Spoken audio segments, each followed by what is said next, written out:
to give you a little update of where we're at, where over the course of the week, we'll give you a syllabus.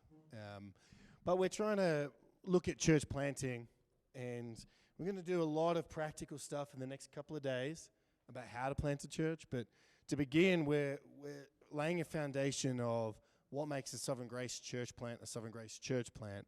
And a lot of that has to do with our 7 virtues, these character traits, who you are, and what your church ought to look like. So we've looked at humility, and we have looked at serving so far, and now we're going to look at godliness or holiness. Yeah, so we're going to do a couple of case studies to see how you go with applying some of the things we just did and to get our head back into it. So here's the thing: we're going to do it in pairs or threes if you want. So you could draw in here and argue you got Mikey. Great, perfect. Here's the 2 scenarios that I want you to think through. The first one is this: you have somebody coming to your church. Their name's Bruce. I love the name Bruce. It's a very Australian name. So Bruce is coming to your church, and he's noticed that there's an emphasis on holiness in your church, and he likes that for you. But he didn't really grow up in that environment, and he's not as into that environment. But he thinks it's great for you, just not really for him. What are you going to say to him? That's the first scenario. The second scenario is then you have a guy called James who's... Oh, that's your name. Sorry, I'm not actually thinking you. But it is James. We'll go with James. So James has been asked to preach on Sunday morning. And then on Saturday night, he ends up looking at something inappropriate on the computer and really thinks, there's no way I can preach tomorrow. What are you going to do? So there's your 2 scenarios that I want you to think through, because those things are going to happen in real life planting. So the first one, the Bruce, who's thinking about, great for you to do holiness, but not me. Second one of you guys asked to preach. You blow it on Saturday night, and you're tempted just to pull out. What should you do? Should you pull out? Should you not pull out? What do you do? You tell me. That's really excellent, guys. Good. They were all good answers. And I think that's exactly what you would do with Bruce. Show him exactly what you did. Show him God's word. Become his friend. Show him God's word. Talk to him. Don't make his argument be with you. Make his argument be with God's word. Because you're just the messenger. It's like, hey, this is what it says. It's really good. All right, what about Stevie, who's a pastoral intern of Michael's, and he's preaching tomorrow morning, but he's just looked at something online that he's like, oh my gosh, that's inappropriate. He's realized he feels convicted, but he feels so convicted, he's like, I shouldn't even preach tomorrow. I mean, surely I shouldn't do anything. Should he preach? Should he not preach? What would you be saying would be good for him to do? Yep. Yeah, so that's really good. So when you first find out, you might want to ask a few more questions, potentially. You might not want to do that on the night. You might just be like, okay, thanks for sharing that, and brother, I'm praying for you. But they'll be following up afterwards and going, hey, let's unpack that some more. Was that just a one-off, or what was that? What about, just taking a step back for the question itself, do you think Stevie should be confessing it on the Saturday night? Like, what if he hasn't even told you? So if you asked Stevie, would you be thinking, I need to give somebody a call? Or would you just be like, I probably won't mention it. What would you do if you are Stevie?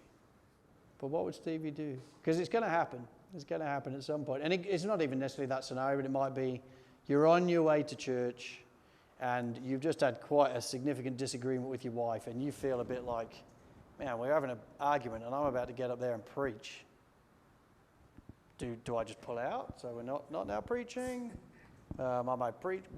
What are we gonna do? It's only a matter of time before it happens to you. Or worship leading or any of the above. Yeah. It becomes emphasized. So you've had that disagreement with your wife, say for example, or something's happened, you've looked at something inappropriate. You'll be about to preach, and you will almost hear the words, "You hypocrite," "fake," "Who do you think you are up there?" It becomes quite strong and in your face. Ed, what do you think? Yeah, it's really good. You're facing up to the reality that there's a bit of a sort of pendulum on this issue. So you think on the one side of the coin, you might get the folk that would feel you should sort of preach whatever. You're like, I get that, because we just apply the gospel to it, so we do that. But there can be the other side of the coin where, no, he should definitely not preach, because it's too much of a problem, and then that can lack grace. But you've got this sort of grace holiness thing going on here. So in the right sense, pastors should be getting up there preaching with integrity and with a conscience which is clear before the Lord, that I've tried my best and I've applied the gospel to my life. But at the same time, where there are patterns, there should also be a disclosure. So for me, if that was Riley and he's an intern and he rings me up on a Saturday night and he's upset because he's just blown it, I probably wouldn't say to him there and then, oh, is this a pattern in your life? I'd go, brother, there's grace for this. I don't want to pray for you. You don't preach because you're perfect. You preach the perfection of Christ. And so that's what we're going to do. But on Sunday afternoon, on Monday, let's touch base, because I think we need to unpack that. And then I'd be talking to you about, is this a pattern? Is it? And if it was, you might even come to a place of, hey, I just think there shouldn't be any more public ministry right now. We've got heart issues to work on. More because that's an integrity thing. If you're setting somebody up to preach, but actually behind the scenes, their reality is a mess. So like that, the illustration that Ed was talking about, which is a really good one. You're always going to have some arguments with your wife, but then if you find out your fellow pastor is having lots of arguments with a wife and she doesn't trust him nor respect him, you got some issues of just, okay, who are you as a person? Who are you as a man? We need to resolve this and bring closure. So they were all really good answers. You did really well in that. It does take us on nicely to our next section, where I want us to we're going to look at the whole premise of godliness. And it is a real important thing for a planter. And so, Riley, let me ask you some questions about the whole issue of holiness. When you think of holiness, my observation is it's always been a big thing in sovereign grace. Godliness has been a mantra of, you must do that. How have you seen that? Would you agree with that statement that godliness is always a thing? Yeah, it's one of the things that attracted me to sovereign grace is holy pastors and the desire for holiness, a desire to put the gospel to work in your life, to change your life. And one of the things that I loved when I joined Dave's church was that it was brought down into the ground level of the church, so that it wasn't just the pastor who was holy, but the whole church, we're seeking holiness together. And one story that reminds me of where it first came alive for me, really, rather than just personal holiness, was Dave was leading. We have these things called growth groups or fellowship groups, where the point of them is you're trying to put sin to death and grow. And we went through this exercise called the divine changing room. You know, Ephesians 4, put off the old self, renew mind, put on the new self.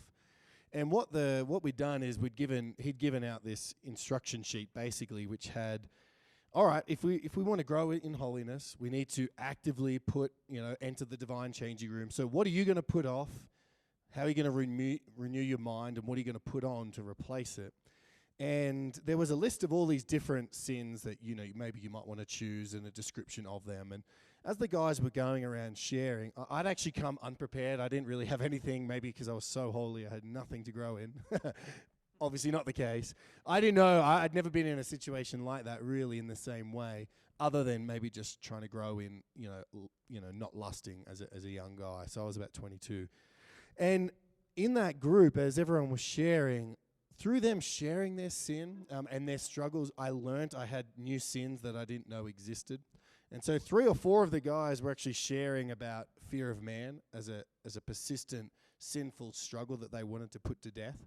And as I was listening to them explain it, I was like, I'd never had a category for that was sin. I just thought I got nervous before speaking, or I got nervous about what people thought of me. I didn't realize it was a whole category of sin. And so I was discipled to find out about a sin in my life, and as a result of that, by God's grace, I was able to identify all these places where fear of man was present and where it was robbing me of joy.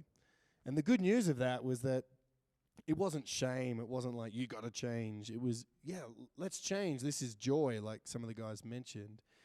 And the emphasis was grace-motivated obedience. Grace-motivated obedience rather than law. So we still need to change, but it's from the cross that we change. That's where we have the power. And the good news I found in that scenario was that because my fear of man was sin, not personality, it meant that I could actually change in it. It's a lot harder to change your personality than it is to put sin to death, because your personality is a makeup of all your genetics and all that. And so I found so much grace in actually, by the power of the Spirit, through intentional action, changing my life in fear of man and finding new ways. And I still deal with it. Even coming this week, I was afraid of what you guys would think of me. So I still had to put it to death a decade later. It rears its head. But that was probably one of those seminal moments early on where I realized, this is a church which not only prizes holiness, but helps me do it. And as a result, it really did change my life. And I've seen so many people's lives change because of the emphasis on it. That's excellent. So what to help these guys? I mean, it's day one of the church planting course, and we've looked at humility, we've looked at service, and now the third big piece of it out of 4 is we're saying holiness. Yeah. Why is that? What is the big fuss about holiness? Because if some of these guys have grown up like me in a more Pentecostal church where holiness isn't even really mentioned, it's not an entity. Why is it so important for us? Yeah, and as mentioned with great scriptures like 1 Thessalonians 4 and Hebrews 12, it's obviously a command in the Bible. One that stands out to me is 1 Peter 1. He says, as obedient children, do not be conformed to the passions of your former ignorance, but as he who called you is holy, you also be holy in all your conduct, since it is written, you shall be holy, for I am holy. And so it's obviously a dictate of God's command for our life and for our joy that we be holy. And so we're meant to be conformed to the Lord, and that is good news because he's the best. And so as we pursue godliness, being more like God, we're pursuing the best possible life, the most excellent life. And so to not pursue holiness is actually to miss out on that which is truly life. And then when it comes to church planting, my experience is that it's very, very, very difficult to plant a church and pastor a church and preach if you're not pursuing holiness. There's lots of reasons. One is your example is crucial. 1 Peter 5, be an example to the flock. Another one is your own conscience. That story of the guy sinning on the Saturday night, can I preach on the Sunday morning? If you're continually in those situations where you're committing sins that are, deliberate, you chose to look at that thing, or you chose to have that argument, or you chose to do whatever was sinful, it will wound your conscience. And you'll find it very difficult to actually do your job and serve your people. I found there's been many times when, there's been sin in my life, and I'm aware of it, and it's even been chosen sin, volitional sin, and you get up and you're trying to lead, but as you're leading, all you can think of is, what did I do last night, or whatever. What did I say to this person, or what's going through my mind, and it ruins your integrity and your kind of the power of your ministry. And so there's that element of there's the calling, there's the actual compatibility. You really can't pastor well if you're continually walking in sin. There'd be at least 2 things I'd say to that. Yeah, that's really excellent. I love that. What if you share a few stories of how the lack of holiness has ruined some church planters that you know of and pastors? Look, I've seen both sides of the coin. So I've seen pastors who have been very godly. I think a lot of Sovereign Grace pastors, it's a real emphasis. So growing up in England, you would never confess your sin with anybody. It's just no, that's just too awkward. And you would never dream of saying to somebody else, hey, when you said that, it sounded like it might not be true. Would you think you were lying? You would never say that. So it was very different. So when I moved to America to be a part of the Pastors College, and I was a part of a fellowship group for the first time, I'm what is that? And it was effectively a group where they're like, well, this group's designed to help us grow, to become more like Christ, to pursue sanctification together. And so as we look at putting off and putting on, and what would you be trying to put off? And I'm like, I have no clue. It was only listening to others that helped me. But I was, in that season, a part of a church where holiness clearly was an issue. there was also joy and fellowship and service and gratefulness. And together with them all, it was a real city on a hill. So you could bring an unbeliever to it and they would go, you are very different. What is that? People stuck out in a way that it was very attractive. People's marriages seemed healthy and joyful and good. People's kids seemed to actually really love their parents and be bothered about their parents. And so I think the pursuit of holiness is the pursuit of becoming more like Christ. Well, the more people become more like Christ around the room, the more young believers come in and they're like, what is that? It's very different. So in a positive sense, I've seen a lot of fruit from that the glory and splendor of Christ can be displayed in the lives of people when that's the case. The negative side of it is when a pastor or planter is not pursuing holiness. It can, when it goes wrong, be like taking a bomb into the middle of that church and letting it off. Because people get disillusioned. They don't want to be in a church anymore. We have people that have tried joining our church, actually, and they were in previous churches where the pastor really failed and they lack any confidence to. They don't really want to be a part of a church ever again. They hate it. And so I think the effect of not the pursuit of holiness has major effects. And it doesn't the major effect is when it all goes horribly wrong. So say adultery. But my experience is pastors aren't starting there. They would think, I'd never get to that. They're starting with a bit of inappropriate viewing.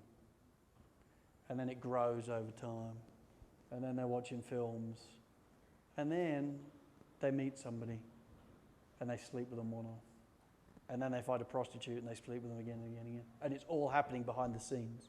But what they haven't realised is a couple of things. One, you're not aware that Satan's trying to take you out. So if you become pastors, you've got a target on your back, straight off the bat. So your ability to pursue holiness is already going to be diminished. Somebody's going to try and stop you because he's aware of the effect it's going to have on the church. So I just think the whole thing, you've got things stacked against you as a pastor, but it affects people. So a couple of illustrations would be, we had a pastor in Sovereign Grace some time ago who was going on trips for Sovereign Grace, and then when he was getting on trips, he was meeting girls and sleeping with them. And his wife started to realise something was not right. And wasn't challenging him on, are you sleeping there? But it's like, our marriage is not good. And he told her, we're complementarian.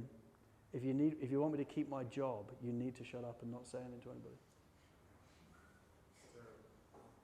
So they're in a growth group, they're in a pastoral team group, and they're just not saying anything. The fruit, they got divorced, their marriage broke. He was found out, actually, and it lost his pastoral ministry, and it rippled through the church. Because people just think, I trusted you. And you've preached to me for months and years, and all the time behind the scenes you were sleeping with prostitutes. It destroys people. Another illustration, which wouldn't be as extreme as that, but a situation that I'm involved with dealing through in our country.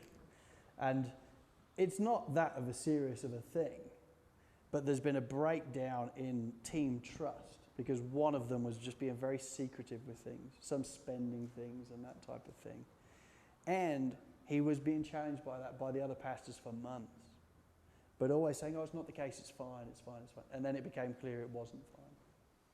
And again, he ended up resigning and still picking up the pieces with that church because they're like, I thought they were here for life, and now clearly there was another part of their life that I didn't know anything about. And it destroys people's confidence in the bride of Christ. It actually destroys people's confidence in pastors as well. Because it's a bit like, kids that grow up with an abusive dad, for example, find it very hard often to trust other men. It's just built in because they were damaged here. And I think we've got to work very, very, very hard as pastors to make sure we're not numbered among people that are damaging the flock. I just think when we're pursuing holiness, we're not just pursuing it for ourselves. We're pursuing it for the church. We must go after it. There should be a healthy fear of God in the premise, I must not blow it. I must not. So our pursuit is like 10 times that because of the profound effect that it has on the flock. If Satan knows if he can destroy a shepherd, albeit an under-shepherd, you destroy the shepherd, because of the nature of church, the whole sheep start getting nervous and it has a radical effect. It's tragic every time. And that probably leads to a sense of like, well, how do you grow in holiness as a pastor, church planter? Maybe we should talk about, how do you, care group, fellowship group, and maybe some structures that might be worthwhile implementing if you do go out to plant. Yeah, look, I think just at a basic level, we've got to be aware, okay, the purpose of sanctification. I think Yasaka did it really well. It's, okay, I've got to help this brother. Yes, it's Jesus, but it's Jesus involved. It's the Holy Spirit with me involved as well. I've got to own there's things going on that aren't right. We've got to be aggressive with sin. The Bible calls it mortification. It's that sense, I've got to strangle this thing. I can't play with it. It's a poison pill. I'm not there to mess about with it. I've got to try and strangle and go after this thing, because if I don't, it will get me. Sanctification then at a root level is Ephesians. It's I've got to put off the old self, I've got to be renewed in my mind, and I've got to put on the new self. But you think about where Paul talks about that in the book of Ephesians, the whole premise is, this is what John Stott calls the gospel of the church. This isn't community. This isn't Jesus and me. This is Jesus and we. So I need to pursue sanctification, but I need Riley in my life helping me see things in my life that I can't see, holding me accountable that I'll actually try and do them, praying with me, encouraging with me. We run together. It's a pack, not by yourself. And so that's the sort of sanctification sort of structure. So for us in Sovereign Grace churches in Australia, we have life groups, or gospel communities, depending on what you call them, that will meet 3 or 4 times a month. I think you guys are just starting to look at that, if I was picking up correctly. And one of those a month we call a growth group. And a growth group is all about what are you seeking to put off and what are you seeking to put on, and how are you renewing your mind? How can we be cheering you on, praying with you, encouraging you? We're just passionately going after the sanctification piece. I never grew up in that. That was not a thing. I think I've grown more in the pursuit of holiness by doing that than anything in my life. Because you're not just running by yourself. You're running in groups. You're running together. And so most Sovereign Grace churches around the world would have a pastoral team care group that all the pastors would be in, and part of it would be this type of thing. It'd be growth group. So it would be, Michael, how can I be praying for you? What are you seeking to put off and put on? Because I'm with you, man. I don't want you to be alone. And we all get tempted for things. What do you, and here's me. This is my life. And so that would be very normal. It's not normal in a lot of situations. It's definitely normal in Sovereign Grace. That's how we protect. So that story I shared with you early on about that pastor that slept with prostitutes, he is the only person I've known in 25 years to fall to that type of thing anywhere in the world for Sovereign Grace. That's huge. So it's not like this is a foolproof plan, but it definitely helps you. So you would have to go to these groups and lie. You'd have to actually go and say, just lie. How are you going as a family? Oh, fine. When actually you're falling apart. You'd have to lie. And my experience is most pastors and planters don't actually want to lie.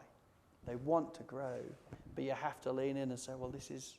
And you have to have it regularly enough so that it doesn't build up to be this huge deal that you then feel like you can't even share. Yeah. But if you're having it more regularly, then you can regularly be saying, I'm actually struggling with this, and would you pray for me, or ask where, and then you bite it off a little bit more rather than it being a huge thing. But you definitely have to self-disclose. Because what will end up happening in a church plant is people probably, depending on how you structure it, people might not ask you, like, how are you going? How is your holiness going? How are you trying to grow in the Lord? You're the pastor. People might not do that. So you have to self-disclose. You have to draw people in. You have to say, hey, can you help me grow in this? Because the way I'm speaking to my wife is not appropriate, and I can't fight this sin on my own. I need your help. But if you don't do that, people probably won't do it for you. So you have to lead yourself, or put yourself in situations where you've got a group of guys that can help you run it together. That's been my experience. We even did it on the plane ride here. We were just asking, because David asked me to ask him about a particular sin, and I asked him about it and followed him up, and then, he asked me, how am I going with that? And we're sharing, and we're going, actually, you know what? There's this area we need to grow in. And we did it, and it creates this ability to have integrity, to knowing that we're not going to be perfect, but we do want to strive for it. But if you don't have those structures, bit by bit, you know, you just drift off. And Satan will take you out. He'll take your family. He'll take your church. And even if Satan doesn't take you out the ministry, you'll feel like a fraud. You'll feel like a fake. So you'll be preaching and going through the motions, but you'll know behind the scenes, this is not my life. And that's when guys often really crash and burn. So even sometimes when people are saying, oh, they left ministry because they were burnt out, sometimes what they actually mean is that I lacked integrity and I couldn't do it anymore. I can't fake it. So when the Bible becomes a tool, because that's what I tell people about, rather than a treasure, you start to feel like a fake. It's like, this isn't real for me. And that's usually because people's relationship with the Lord is starting to really get squeezed. And it's getting squeezed because of sin that they know they're practicing. And that I'm not really right with God because of the way I'm doing this. But I can't really tell people that because I'll lose my job. So I'll just keep going. It just doesn't work. It doesn't work. You've got to really go after it. I think the nice thing for you guys is you're all young in ministry.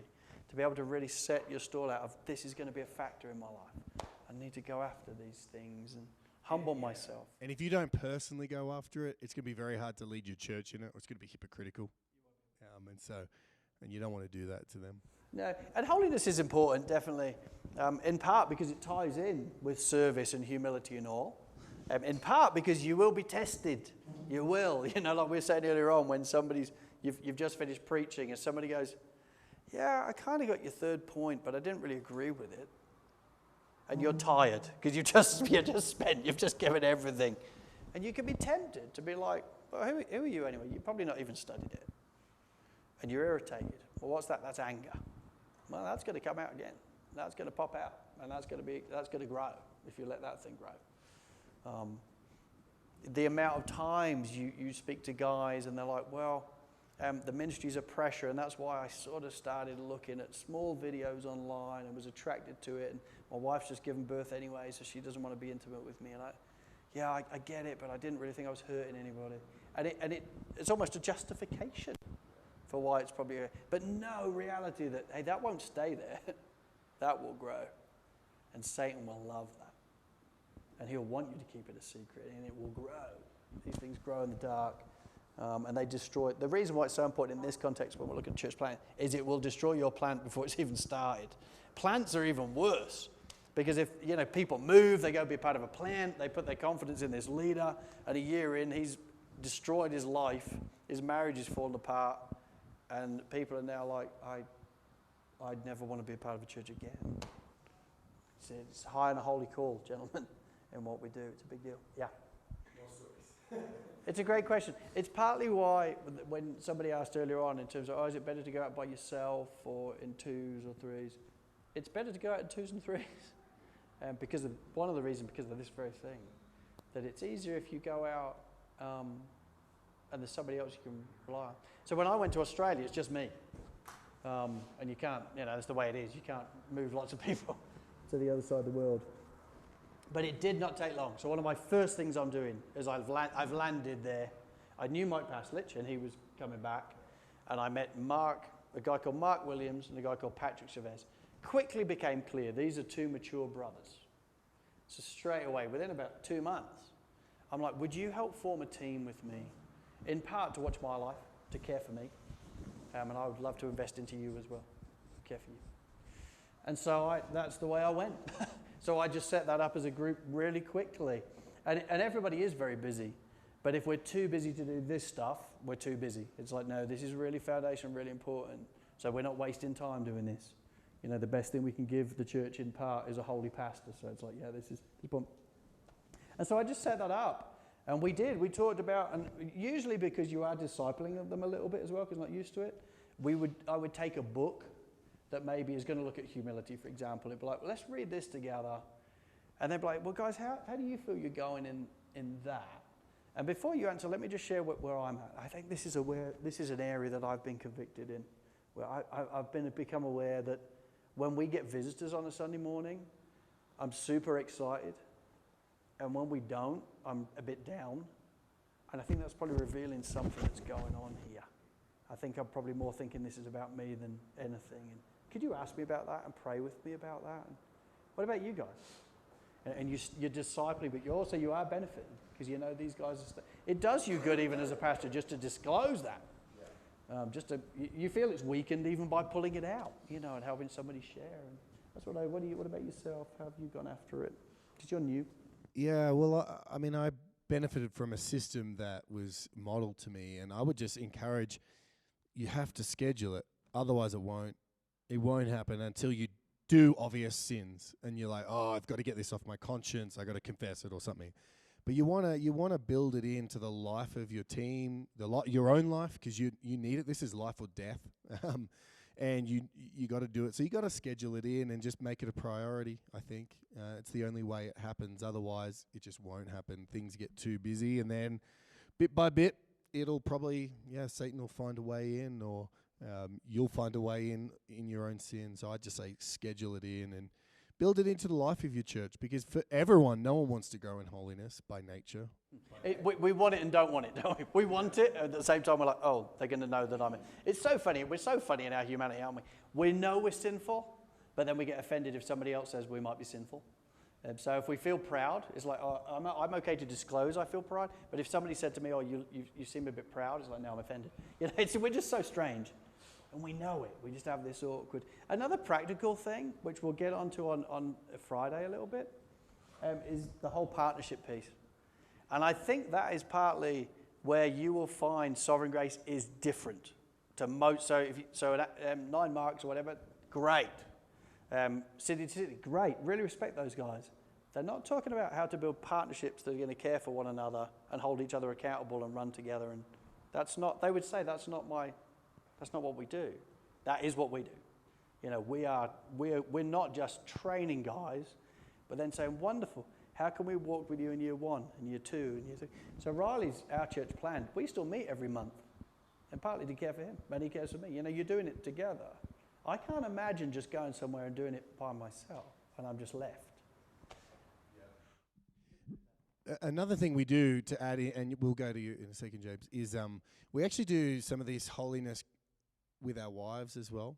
So we'll get the pastor and wives and the team together, and then we're sharing, like, well, how are you guys going in your marriage, etc. And then they're sharing their sin, and then they might be saying, hey, look, we're struggling as a couple because, he's working too much, or etc., etc. And so you're growing in holiness together.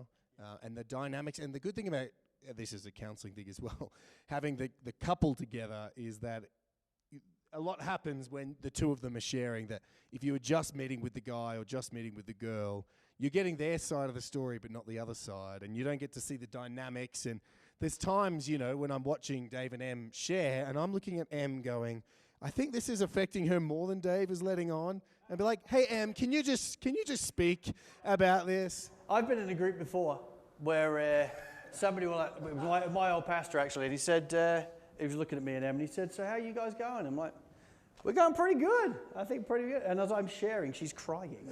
So he's looking at her, and I'm like, okay, I don't think we're going quite as good as I thought. And, but that's fellowship. So even what we're talking about, this pursuit of holiness, sometimes it is in a growth group environment where it is quite intentional. But other times we just call it a care group, but it's still the same thing. We're trying to get in the trench with each other and run with each other.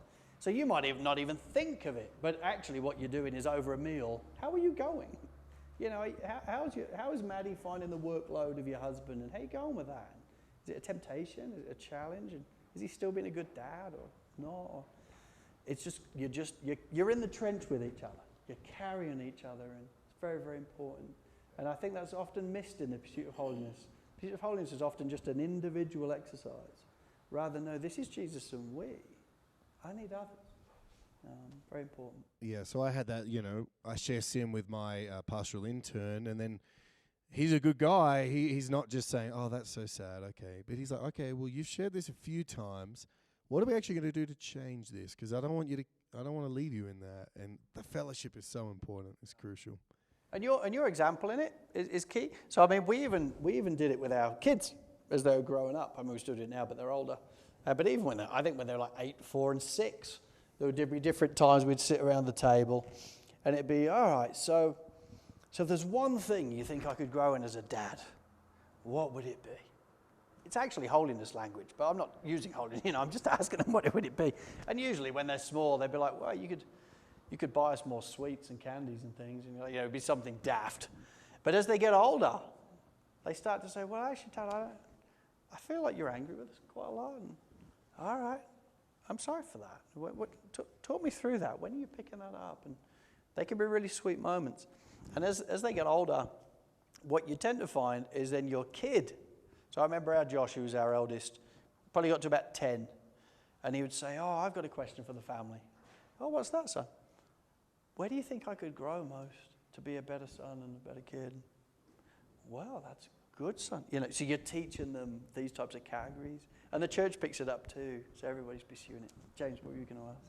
We'll cover some of that as we go. In some ways, a short answer to that would be there still has to be partnership, ideally. So if you were, say I was overseeing your stuff in Africa, which I'm not, but I do, but distantly. But say you go and you decide I'm going to plant a church it's 3 hours away. It's like, okay, you're not going to be able to bump into Michael all the time. So is this going to be a monthly Zoom call?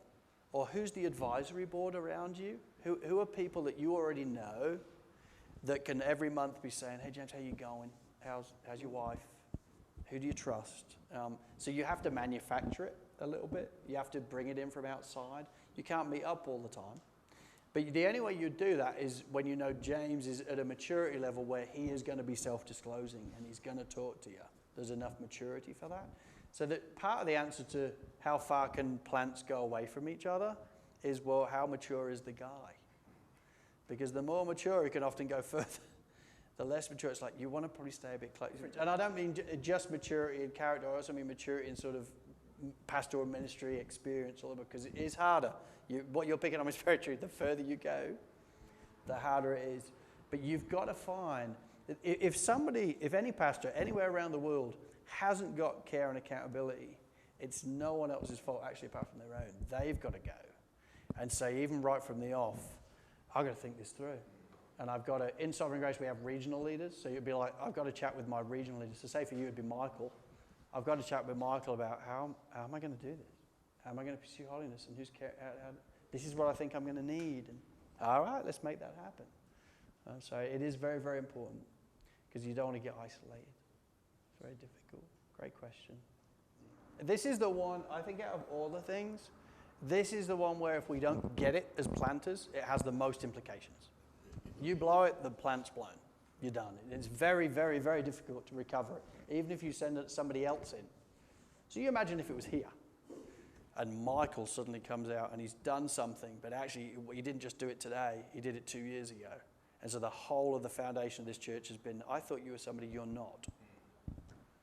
Even if he goes and we bring somebody else in, for example, you would have a hard time keeping people. Because they'd go, I trusted him too. How do I know? Why should I trust you? It's very, very, very difficult. We just must not.